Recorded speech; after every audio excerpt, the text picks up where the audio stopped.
Now, without further ado, let's put our hands together to welcome Justin. Okay? And so when I was thinking and planning, my dad asked me what topic I should talk about.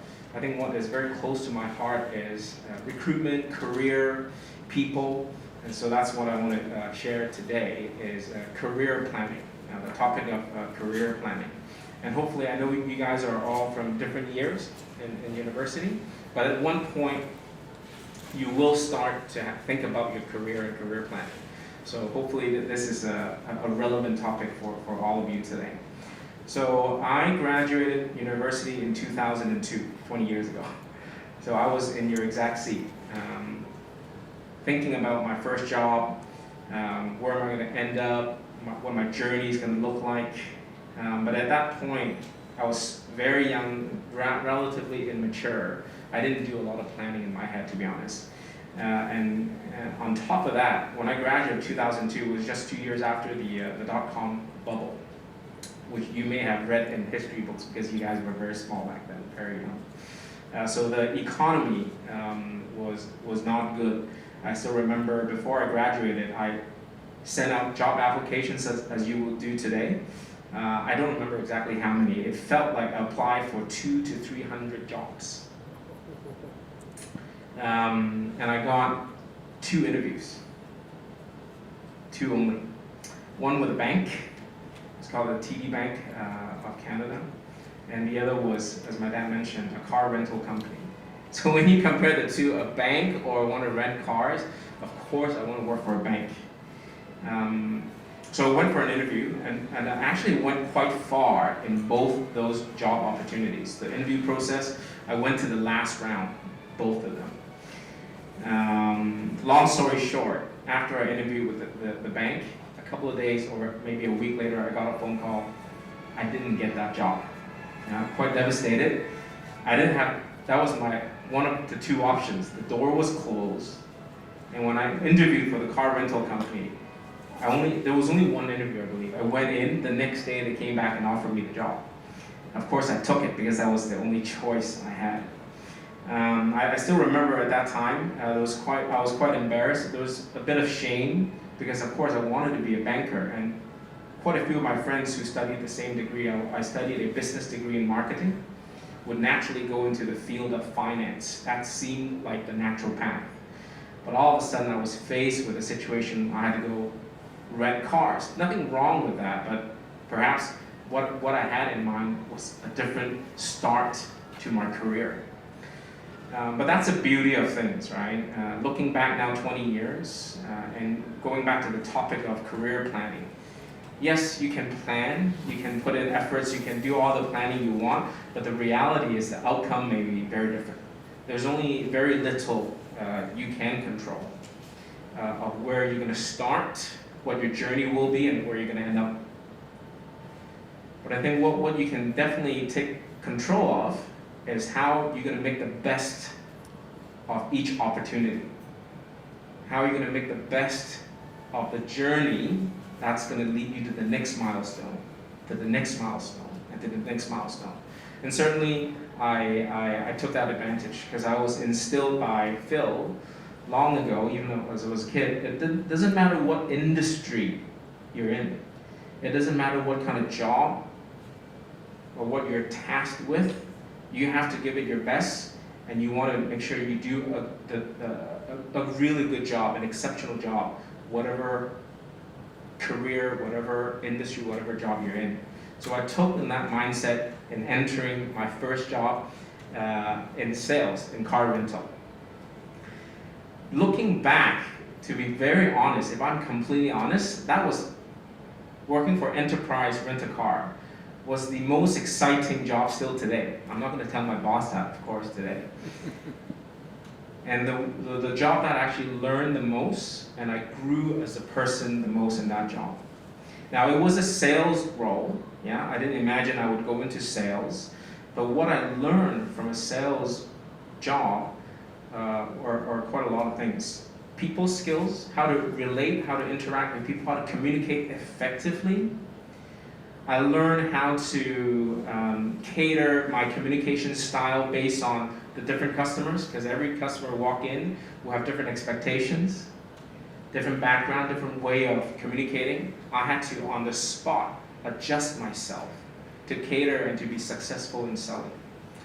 I learned how to be a leader. Of course, back then, when I was 24 years old, I was given one of the biggest branches. I was managing about, not a big team, maybe 6 to 10 people, but still, as a 24-year-old with people leadership responsibilities, it's quite a lot, and I learned on the go.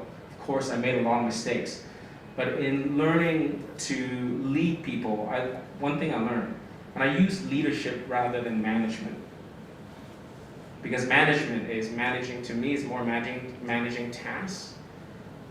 But leadership is more linked with people. There's a people aspect to leadership or management. So what I learned back then was empathy, was that these 6 to 10 people are actually in my charge. Sometimes they will come in having a good day, sometimes not, sometimes a bad day, but they're all, after all, human beings with emotions. So to be an effective leader, now I didn't know that back then, I can speak of it now because of the experience that I gained. But in that job, I learned about empathy, how to care for people, how to look after people. It's not about how can I squeeze more effort from a person. It's about how can I care for them so that they themselves can be motivated every day coming in to the office. So in that first role in sales, I learned a lot of things that I never imagined I would learn. And interestingly, fast forward to my career and the role I'm in today, a lot of what I learned back then is applicable. In fact, I think that job had led me to the next, to where I am today. And of course I can say, easy to say now, but truthfully, I can't see myself being a banker. I cannot see myself in the financial services industry. So the job that I landed in my first role in Vancouver, again, it didn't really matter how I started. The connection points now that I look back make a lot of sense. So I just want to make, I guess one of the first point I want to make is, it really doesn't matter how much planning you do, it's how you journey and what sort of experience you gain in that journey and what you make of it. That's going to shape who you are. That's going to shape your character. And that's going to shape your next step, whatever that next step is going to look like. I'm not saying don't plan. I'm not saying, oh, I'm not going to plan at all. You can have a plan in place. But also know this, that if the plan doesn't work out, for whatever reason, that doesn't mean it's the end of the world. Whatever role, whatever job you get, there are a lot for you to learn from and to gain from. Again, it's the experience. And that's what fulfillment is. It's personal. It's very personal. Whatever gives you meaning. And what I learned from that experience as a recruiter, talking to these senior people who are unhappy or dissatisfied, not because of money, not because of job title, then I really learned something that is extremely profound. And is that money will never be an ultimate long-term, ultimate satisfier. It will never be. Maybe sometimes you've had goals in the past or things that you really want. You work hard for it. You spend time chasing after it. Once you have it, you'd be happy for a little while. And then you realize that you'd be looking again for more. You're chasing after that something more. Whatever that is. It can be money, it could be anything else. So what I've learned, again, in that moment was profound, that money, in that example for me, it was money, will never be ultimately satisfying. So it goes back to my earlier example of, then the question is, what will be fulfilling to you? What gives you the ultimate meaning? So that's the point number 2 I'm trying to make is what we're all yearning for, what we're all asking for, what we're all looking for to fill that cup, to fill our hearts. I don't know what it is for you, but at least I can pretty much confirm money doesn't do it in the long term. So that's the second one. Okay, wrapping up, the third thing I want to discuss today with you guys is maybe some job interview tips. Will that be helpful? Yeah? Useful? Job interview tips? I've probably interviewed thousands of candidates in my last 15 years. So I'm not the most experienced, but I know a thing or two about interviews, because I've sat on the side of the table as an interviewer quite a lot. Yeah? So what can I give you in terms of tips? Tip number one is preparation. Sounds simple, but how many times, I don't know, you guys may have had job interviews before, that you just walk into the interview and try to do your best. But preparation is really key. And it sounds simple, but it takes effort, it takes time. I'll give you a story about preparation. So I work for L Founders Loyalty. We are a loyalty marketing industry. We're a loyalty marketing company. So what we do is, if you go past 7-Eleven today, you will see that there's a promotion. Snoopy crossover with Fundamental. Who has seen that promotion? Snoopy promotion? No? Anyone? You don't go to 7-Eleven? Oh, I know. You know it? Yeah. So Snoopy, we all know. Fundamental. Have any of you heard of Fundamental, the fashion brand, before? Yeah? I actually haven't heard of it before, but Fundamental is a Japanese fashion brand. It's quite expensive. They sell it at Leung Crawford. So why am I saying this? Actually, we do that program for 7-Eleven.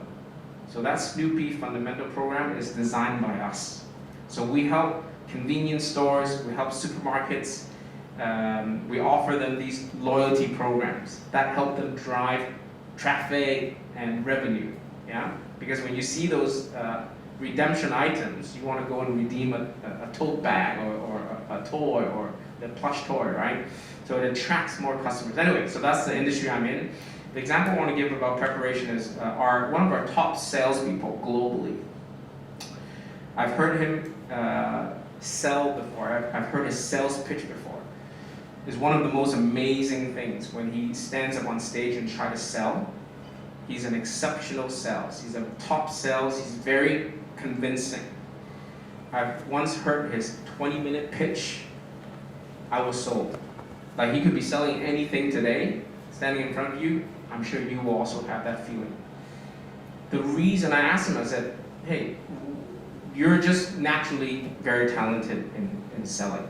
That's the reason you do such a good job in sales presentations. And he said, that's not the case.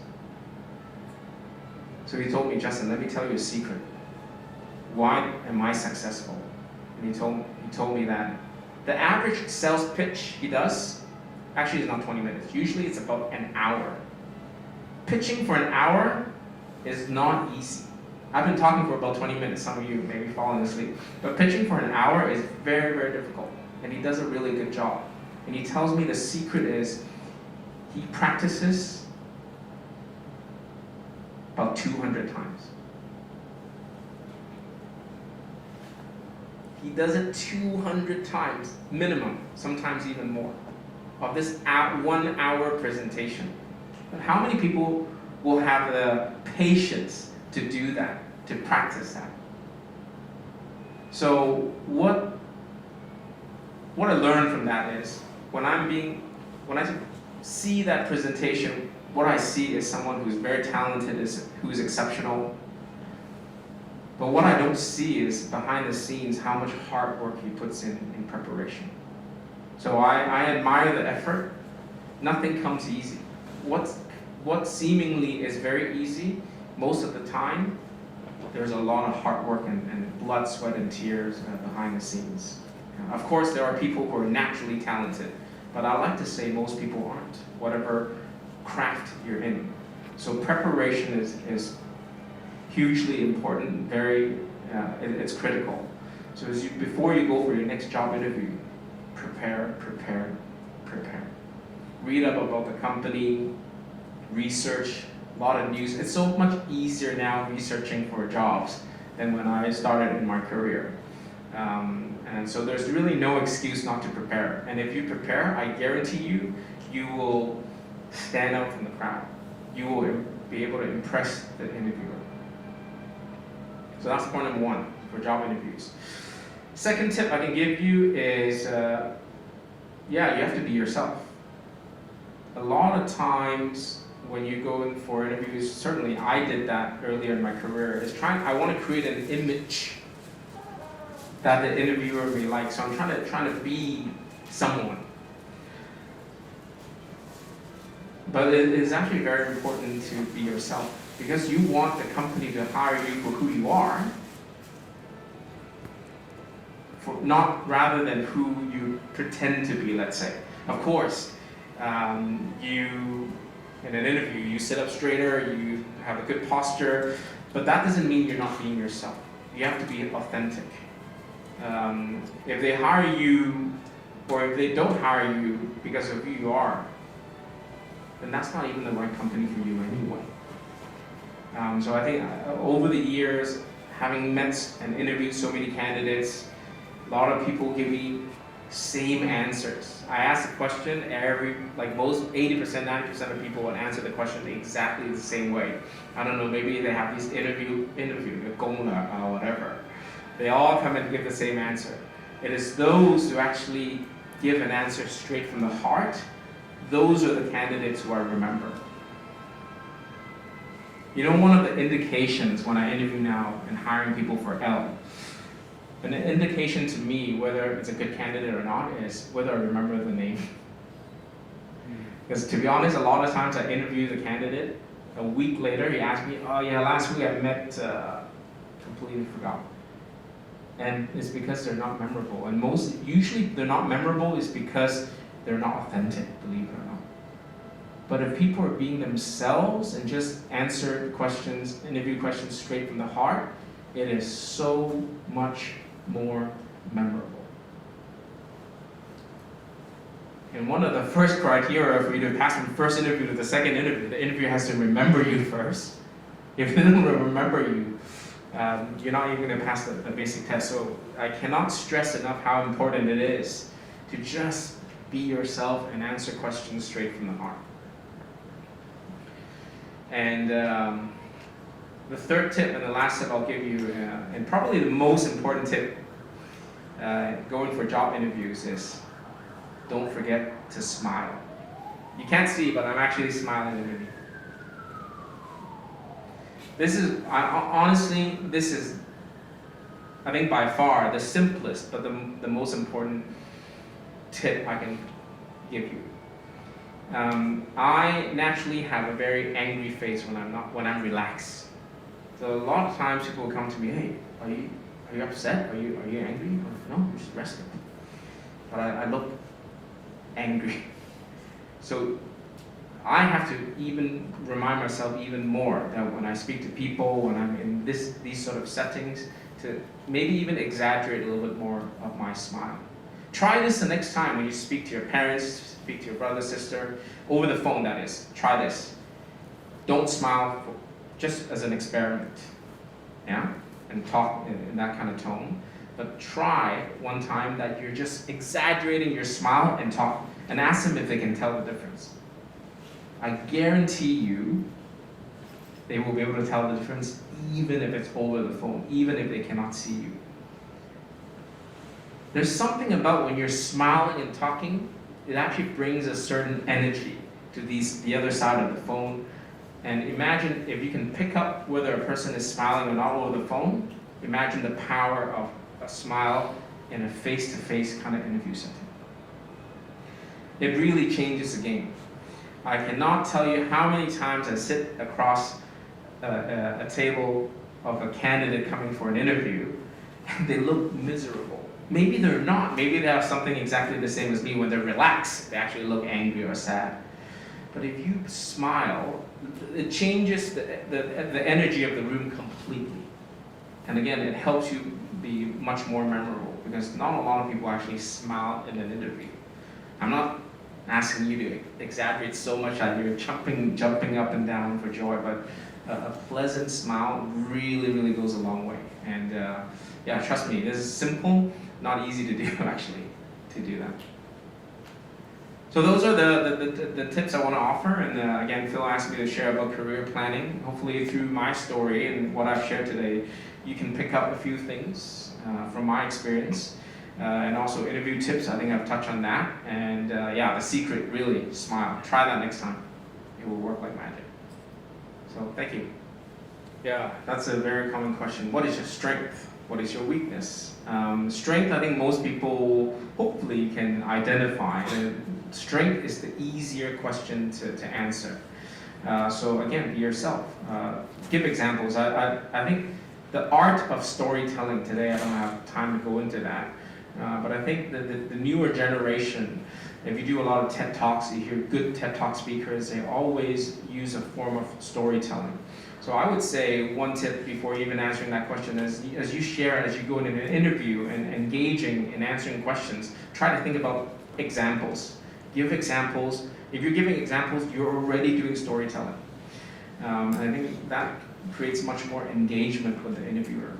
So when answering the strength question, give an example of that relates to your strength. And you need to, again, prepare that. So preparation once again. The weakness one is the trickier question because, again, you don't want to expose your weakness. But again, what the interviewer is looking for actually is, again, if you're authentic, if you're being real. Everyone has weaknesses. Everybody. So it will not come as a surprise to the interviewer, and it will not jeopardize your chances of getting the job. The design of this question is to see if you're able to be courageous enough about your own weakness. The design of this question is also to test your self-awareness. Are you aware of who you are? Are you aware of your strength? Are you aware of your weaknesses? Are you aware of your areas of improvement? It's to test that. The worst, the answers that I prefer not to hear is, I don't have a strength or I don't have a weakness. Some people do say that, oh, I can't think of a weakness. You really have to prepare. Now, but how do you make that answer in answering the weakness question and turn it around to your strength? Is to say, this is my weakness, again, give an example, but also tell the interviewer what you're doing about that weakness. So what's your solution? Everybody's got a weakness, but how are you working on it? How are you seeking to improve from that weakness? What are your plans in place to try to turn that weakness into a strength? That's also what the interviewer is looking for. Is about you being authentic, knowing who you are, and therefore you can answer what your weakness is, but more importantly, what are you doing about it to try to improve? Yeah. That's a good question. I get asked a lot. I have written hundreds, if not thousands, of job descriptions in my career.